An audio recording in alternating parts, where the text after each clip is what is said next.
বিশ্বনবী একবার রাত্রিবেলা সাহাবাদেরকে বললেন, তোমাদের মধ্যে কে আছো রাতের বেলা 1000 কোরআনের আয়াত করে বিছানায় ঘুমোতে যাবা? হাত তোলো। কেউ হাত তোলে না। ওমি 1000 আয়াত কি বাড়ির কাছের কথা? কথা বলেন। বিশ্বনবী বললেন, কে আছো তোমাদের মধ্যে রাত্রিবেলায় বিছানায় ঘুমোতে যাওয়ার আগে 1000 কোরআনে কারীমের আয়াত তেলাওয়াত করে ঘুমাতে যাবা? দাঁড়াও। কোন সাহাবী দাঁড়ায় না।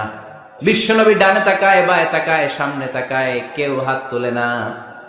বিশ্বনবী বললেন, ও সাহাবারা, এবার বলো তোমাদের মধ্যে কে কে আছো সূরাতুত তাকাসুর পরে রাত্রে বিছানায় ঘুমোতে যেতে পারবা? এবার সব হাত উঠে গেছে।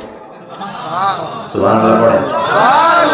বিশ্বনবী বললেন, তোমাদের মধ্যে যদি কেউ রাত্রিবেলা একবার সূরাতুত তাকাসুর তেলাওয়াত করে বিছানায় ঘুমোতে যাও, আমল নামায় 1000 আয়াত তেলাওয়াতের সওয়াব দিয়ে দিবে কে?